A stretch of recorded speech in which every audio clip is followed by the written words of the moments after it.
Hey family, I wanted to post this dream that I just had this morning, or well, last night. Um, and so I wanted to post a video because I think I make a video about it because I think it's very important. As as usual, I will tell you what I think it mean at the end of the dream. So just hang in there with me until the end, and I'll tell you definitely what I think it means. I think it's super important. So please hang in all the way to the end. Okay, so the dream started. I'm standing in a cornfield. I don't know where I'm at, but I'm just standing in a cornfield. But the cornfield didn't look like this. In the cornfield was actually behind me and to the left of me. But in the distance, as you see this red barn, there was actually a big silver building. So I was on my way to this big silver building when the corn actually looked like this. And this says that this cornfield is empty. It looked burned up. It was golden like this. It was no green in it. And it was all around me, back behind me. And so as I was on my way into that building, I stopped and I looked up at the clouds, the sky. I just had this ominous feeling. Okay, so in the dream, you're going to hear me say something is not right a lot because that's how many times it was said in a dream. So in the dream, I looked up at the sky and I had this ominous feeling that something is not right. I kept feeling like, I don't know why the thought was in my head, the return of the gods. Something ain't right, and something is not right. So I just kept staring at the clouds, and my peace was removed. I had no peace. I was just on end, and I thought something was behind me. It's like I could feel a presence behind me. I turned around in the cornfield, literally expecting to see one of those Greek gods from mythology standing behind me. That's how strong the presence was. But so when I turned around in a dream, it was nothing there, unfortunately. But yet it was definitely a very strong presence behind me, which made me shut down. I just had this really uneasy feeling, and I was uncomfortable. I didn't want to talk. I didn't want to do anything. I just wanted to get out of there. So I left the cornfield and I went into that building that I was telling you about. And when I went into a building, there was a young man in that building that I guess I knew. As I was going in, he was on his way out. So we began to walk and talk. In the dream, he was asking me to get him cable TV. He wanted cable TV, but in order to get cable TV, you had to have at least lived in that zip code. So he wanted me to lie and say that I lived in Connecticut and that I lived in Maine. Pay attention to these details because they're going to come back at the end of the dream. He wanted me to lie and say I lived in these two locations so that I could get him cable TV. And I said, okay, I agreed to do it, but I was paranoid that I was going to mess up when I went to the lady to try to set up the service. So I said, come on, let's keep rehearsing this. Let's keep rehearsing this. I live in Connecticut and I live in Maine. And I just kept repeating it over and over again. Then the dream switched and we was in a car with some female. I'm not sure if I knew this female, and I don't even know where we was going. I don't even know what state we was in or where we was at. But we was driving somewhere and we were just having random conversation when all of a sudden the dream switched again. And I'm no longer in the car. I'm standing on the street curb by myself. And as soon as I load into this part of the dream, immediately I say, something is not right. Because I know the first thing I notice is it's nighttime, but it's supposed to be daytime. The sun is supposed to be shining, but there was no sun shining. And I was like, that's not right. And then the second thing I noticed was soldiers. They was coming to me. They was marching toward me. And they was marching like robots. You know how the Chinese soldiers be marching in single, perfectly union? I know I'm saying that wrong. Unison, where when the leg go up, it goes down, it goes up, goes down, so that they look perfect like robots. And there was no space in between them. They were shoulder to shoulder, two by two. And so, first thing I realized, I said to myself, when I saw the faces of the soldiers, they wasn't American soldiers. And so I said to the dream again, I was like, something is not right. Something is not right. And so the soldiers, let me go back to this picture.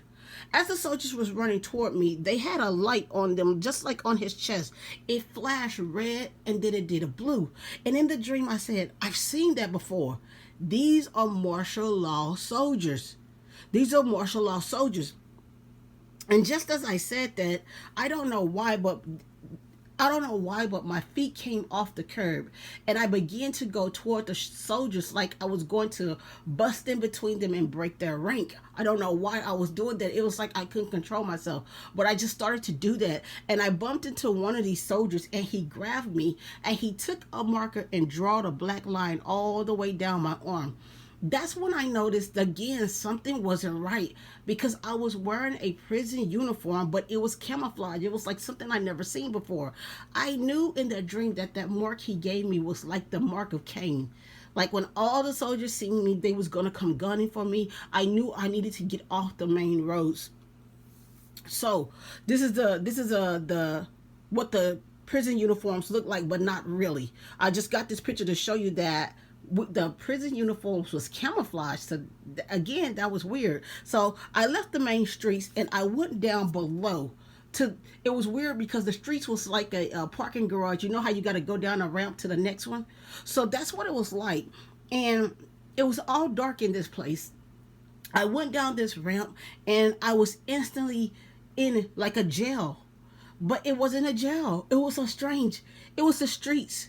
The streets had gates on them and bars and guards, and I was in a jail and I could hear two girls back over my shoulder. They was talking. As you can see, you could walk the streets freely provided you was in that gated perimeter like a jail cell.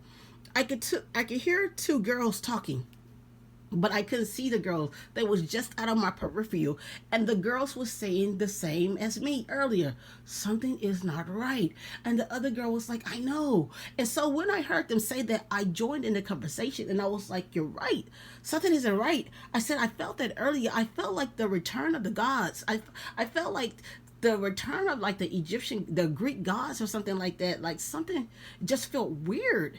And soon as I said that, I turned back around me and I realized that I'm in this cell. It's like a cell, but not a cell because you can see the outside streets. I could see everything. And it was this lady was sitting at the desk, the prison guard. I could see some people on the other side of the bar. They seemed content. Everybody was just kind of talking how something wasn't right, but nobody was really doing anything about it. They was just kind of going along with the program. I saw this little bitty cart thing that I could stand on. If I stood up on that cart thing, I could jump over this gate. And so that's what I did. I stood up on the cart and I jumped over the gate and I was back out into the free world, which all of the streets was free. I just want to say that, but certain areas of the city was locked down just like jail. Okay? So I jumped over the gate and I was back in the free world. And guess what happened? As I jumped over the gate and I began running down the street, guess what? The sun was shining again. Like it was daytime again. So I told you something wasn't right with that city. Like it was no lights, it was no sun, it was no nothing. The night lights was on. And so when I jumped out the street over the gate and now I'm running, I'm free. I'm running and I'm praying and I'm saying, Lord, tell me which way to go. Which way to go? Help me, help me, help me. And I see these two guys are walking along the way and I can hear their conversation. And one of the guys says to the other guys, he says, something is not right. When I heard him say that, I stopped running and I began to listen to that conversation because everybody is saying this, how something is not right. So the guy right here asked this guy right here, he goes, isn't me and Julia still friends? And then the other guy goes, yeah. And then he says, isn't our birthdays on the same day? And then the guy goes, yeah. And then he begins to count on his finger. He goes, 1, 2, 3, 4. When he gets to 4, he says it again. Something is not right. He says, even the time is wrong. And the dream ended right there. When I woke up, the first thing that popped in my mind was grace state. Always when you are having these dreams, pay attention to what the Holy Spirit is giving you because that's important information. Now I'm going to tell you what I think this dream meant. The movie Grace State, the guy that did this documentary, they killed him. They killed him and they killed his family. This documentary was about a totalitarian government, police state, and how in this movie they was enforcing the mark of the beast. And They was guillotining heads just like out of the book of Revelations. It was just like out of the book of Revelations. They was chopping off heads. They was enforcing the mark. The cops, the soldiers was shooting people in the heads, and it was very a lot of pandemonium. So what I think this dream was trying to tell us is when the Antichrist comes and when he comes with his angels, people are going to feel like something is not right, but they're not going to be able to put their hands on the driving force, what it is that's not right. They're not going to be able to figure it out. They're going to start to look and see, oh, this is a guy. You can find this Great State thing in my playlist. I saved it for you. Anyway, but the people are going to realize, they're going to see soldiers everywhere. Soldiers everywhere. And they're not going to realize that they are indeed locked down. Locked down. The people are going to be locked down, and they're going to be under martial law. I believe the dream is telling me martial law is coming during the rise of the Antichrist. When he is at his peak, when he is at his maximum, it's going to be so much debauchery, so much killing, so much soldiers, so much martial law. They're going to be trying to force this thing on people, and when they begin to do that, you can see this is actually a movie, guys. By the way. They're going to be trying to force the mark of the beast on people during this time. And when they begin to do that, they're going to lock down different sectors of the city. That's what the dream was trying to show me, that one part of the sector, reason why it was dark and it was no light there, because it was under the rule of the Antichrist, under the government. They was running that place. And remember I said that I had to go down to a lower level to get down to the next street, and when I got down there I was like in a jail, but not really. I believe they're going to target the poor areas first as a disguise of we're wiping poverty. I believe that they're going to target the poor areas first. They're going to begin to lock those states down. Now, remember I said the dream started, I was standing in a cornfield. And the guy wanted me to lie and say that I lived in Maine and I lived in Connecticut. I Googled, does Maine have cornfields? And well, what do you know? Yes, it does. And then I Googled, well, how far is Maine from Chicago? It's an 8-hour drive, an 8-hour, 46-minute drive.